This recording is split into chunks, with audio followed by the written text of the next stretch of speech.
Hello students, तो welcome to this lecture.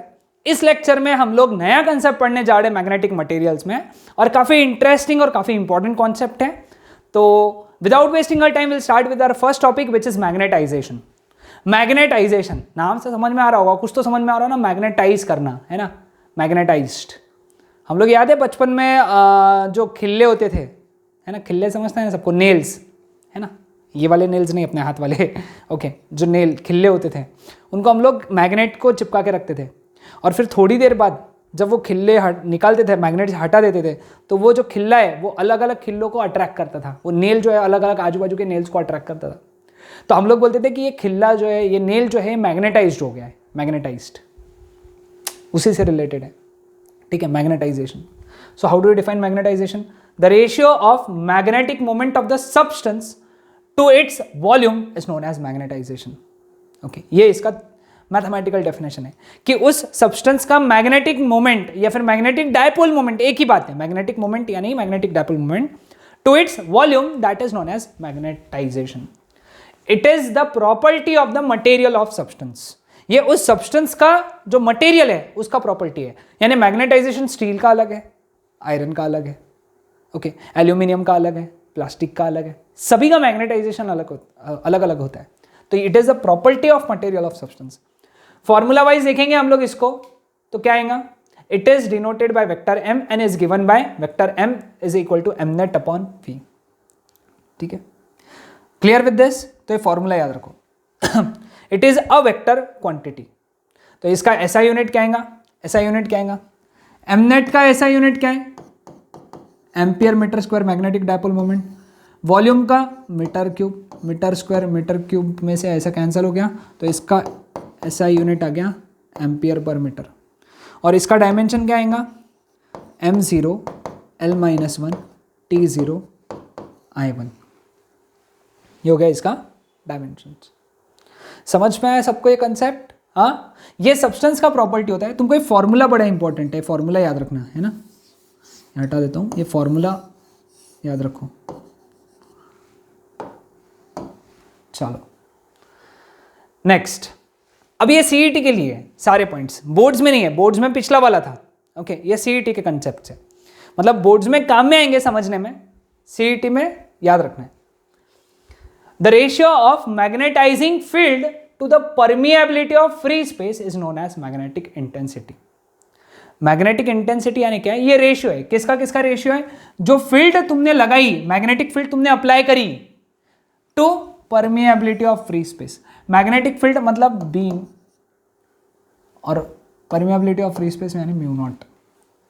It is the property of external applied magnetic field. ये field की property होती है, substance की नहीं। जो तुमने फील्ड लगाई, सपोज यहां नॉर्थ पोल है, यहां साउथ पोल है, बीच में खाली जगह है, तो यहां क्या है? Magnetic field. तो इसकी रहेंगी मैग्नेटिक इंटेंसिटी।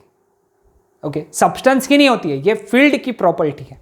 ओके, सब्सटेंस की प्रॉपर्टी मैग्नेटाइजेशन थी, ये फील्ड की property. The strength of the magnetic field, sorry magnetic field double हो गया, is a vector quantity and is known as magnetic intensity.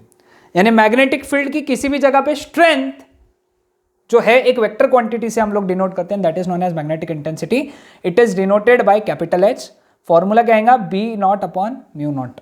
Okay, magnetizing field free space में, इसलिए B not, sorry, है ना। अब इसका एसआई यूनिट भी वही आएगा जो मैग्नेटाइजेशन का था, एम्पियर पर मीटर। सॉल्व करोगे तो वही आएगा।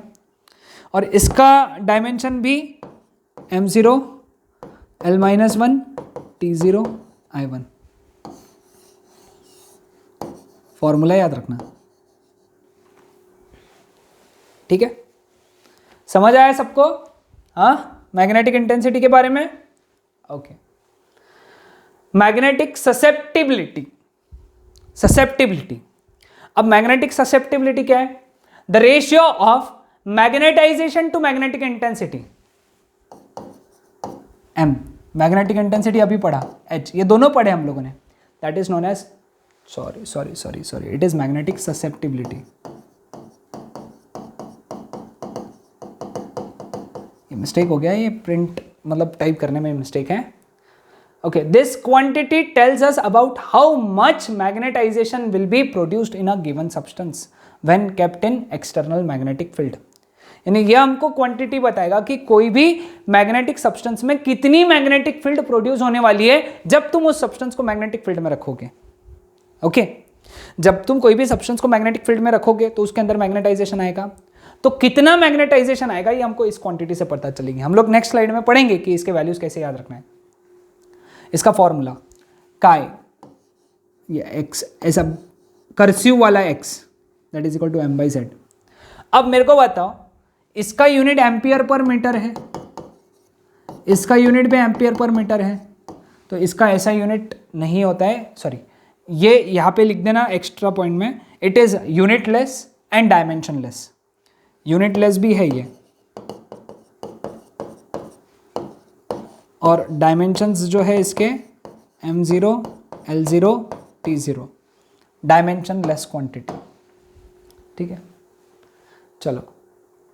हाँ, लेकिन अगर स्काई स्मॉल और नेगेटिव है तो इसके लिए CET के लिए याद रखना है, atomic dipole moments of substance are opposing the field, substances are diamagnetic substances. Okay, याद रखना, ये पॉइंट याद रखना है. काय अगर स्मॉल और नेगेटिव है, एकदम वैल्यू उसका इस तरीके से काय इज इक्वल टू -0.5 अगर आ रहा है तो स्मॉल भी वैल्यू है, नेगेटिव भी है. किसी भी सब्सटेंस का वैल्यू अगर काय का इतना आया तो ऐसे समझ जाना है कि उसके एटॉमिक डायपोल मोमेंट जो है, यानी उसका मैग्नेटिक डायपोल मोमेंट का डायरेक्शन अपोजिट है फील्ड के. जिस डायरेक्शन में फील्ड है उसके अपोजिट उसका मैग्नेटिक डायपोल मोमेंट. फील्ड इस डायरेक्शन में, मैग्नेटिक डायपोल मोमेंट इस डायरेक्शन में.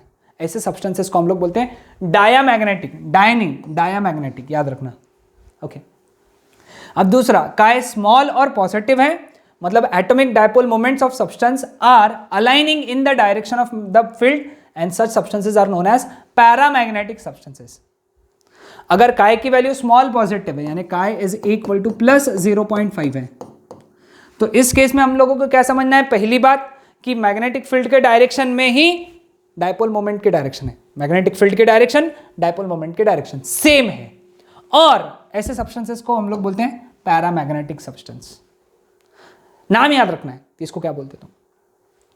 Small negative, small positive and है लार्ज एंड पॉजिटिव, तो ऐसे सब्सटेंसेस का एटॉमिक डायपोल मोमेंट भी डायरेक्शन ऑफ फील्ड क्या इसमें ही होता है. और लेकिन ऐसे सब्सटेंसेस को हम लोग बोलते हैं फेरोमैग्नेटिक सब्सटेंसेस. क्या बोलते हैं हम लोग इनको? Ferromagnetic substances. जैसे आयरन, निकेल, कोबाल्ट. ओके, तो इनके काय जो होते हैं वो बहुत ज़्यादा होते हैं, मतलब बहुत ज़्यादा होते हैं, जनरली 500, 600 है ना, ऐसे होते हैं इनके काय. 500, 600, 700 ऐसे वैल्यूज होते हैं. याद रखना है तुमको ये लार्ज पॉजिटिव, स्मॉल नेगेटिव. मुझे लगता है कि तुम अगर ध्यान से इसको लेक्चर को पॉज करके लिख लोगे ना तो तुमको फटाक से याद हो जाएंगे, अभी याद हो जाएंगे, है ना. ये सब CET के लिए इंपॉर्टेंट है. देन मैग्नेटिक परमिएबिलिटी, ये सब डेफिनेशंस लिखो, लेक्चर पॉज करो और लिखते चलो प्लीज प्लीज, है ना. तो चलो, क्या है magnetic permeability? The ratio of magnitude of the total field inside the material to that of the intensity of magnetizing field is called as magnetic permeability. Okay, intensity of magnetizing field यानी magnetic intensity. तो it measures the degree to which a magnetic material can be penetrated by the magnetizing field. यानी कि जैसे अब substance है, अगर इसकी magnetic permeability ज़्यादा है तो इसके अंदर से जाएंगी सब फील्ड. यानी ऐसी तुमने फील्ड लगाई थी तो बहुत सारी लाइंस इससे अंदर से जाएगी ऐसी. ठीक है, इसकी परमिएबिलिटी बहुत ज़्यादा है ना. अगर कोई सब्सटेंस है जिसकी परमिएबिलिटी कम है तो लाइंस जो है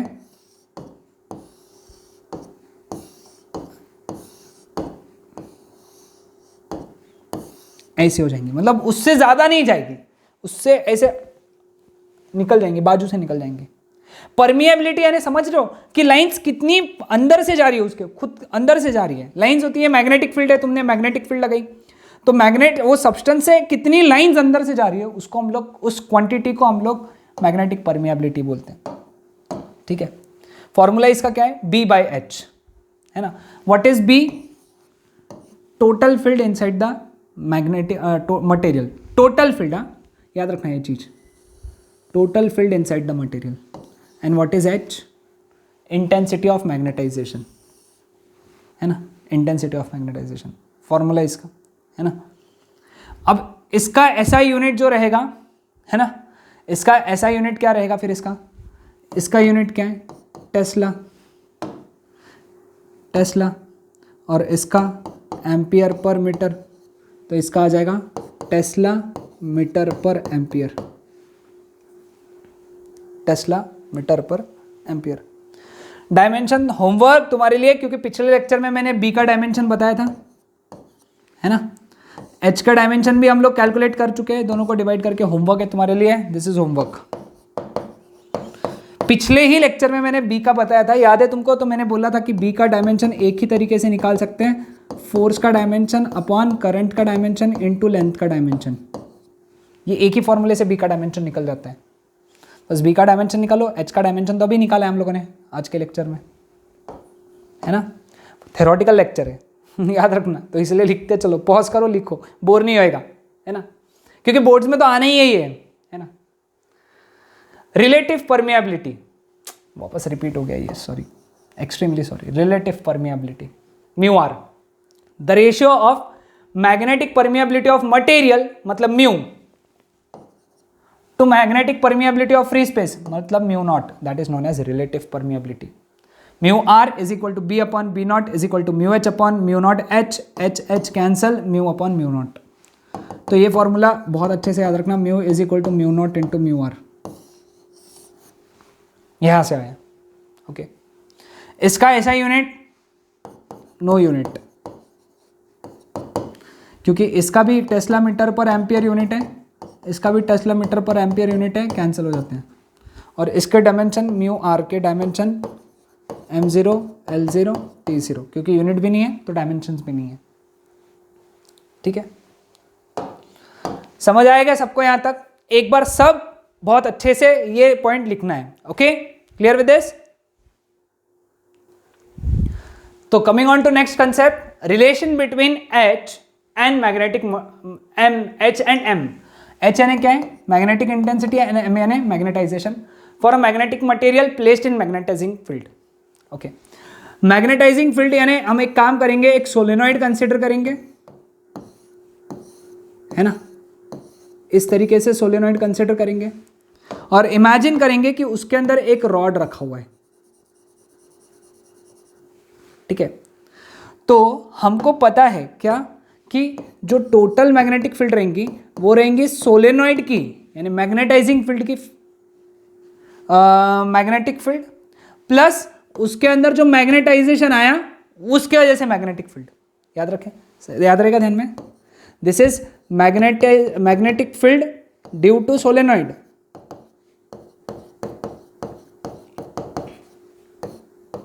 and this is magnetic field developed due to magnetization।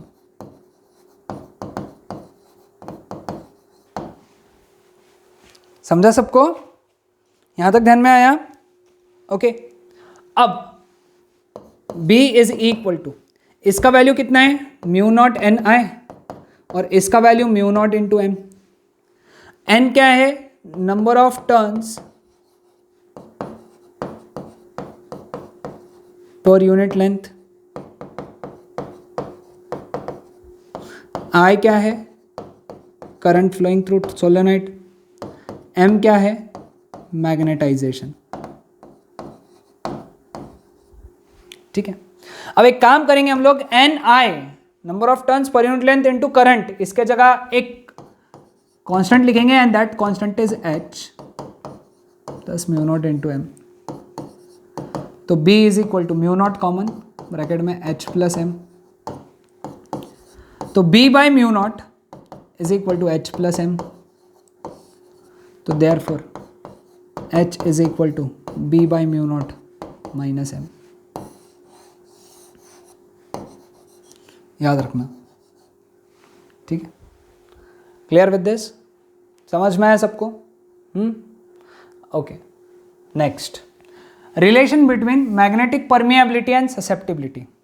ठीक है, एक काम करेंगे, यहां तक तो डेरिवेशन कॉमन ही है, अब यहां से चेंज हो जाएगा, है ना, यहां से चेंज कैसा होगा, म्यू नॉट ब्रैकेट में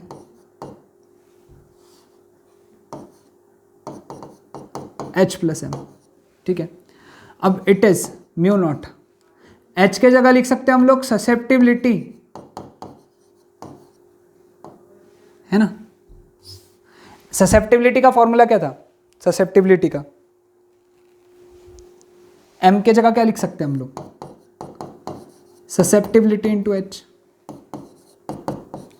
म्यू नॉट H ब्रैकेट में 1 प्लस का है, ठीक है, clear.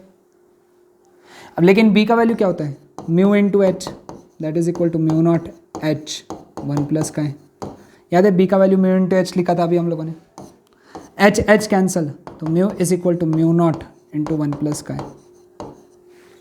So this is the relation between permeability and susceptibility, ठीक है, यहां तक डिराइव करना है। बट ऑल्सो पॉइंट के लिए पॉइंट टू रिमेंबर लिख लेना, पॉइंट टू रिमेंबर करके, पॉइंट टू रिमेंबर में mu is equal to mu not into mu r, तो देयरफॉर इन दोनों इक्वेशन को कंपेयर किया, mu is equal to mu not into 1 plus का है, mu is equal to mu not into mu r, तो यहां से mu are is equal to 1 plus का है, याद रखना, ठीक है, याद रहेगा सबको, हाँ क्लियर है, ओके। तो B not is equal to mu into H, ये भी याद रखना है, and B is equal to mu not into H, mu not H bracket में 1 प्लस का है। ये दो फॉर्मूले भी हमको आगे न्यूमेरिकल्स में काम में आएंगे, ओके। सो ये था हमारा आज का थ्योरेटिकल लेक्चर। अब इसके बाद का जो लेक्चर रहेगा वो इसके न्यूमेरिकल्स पे बेस्ड रहेगा, okay. So that's it for today.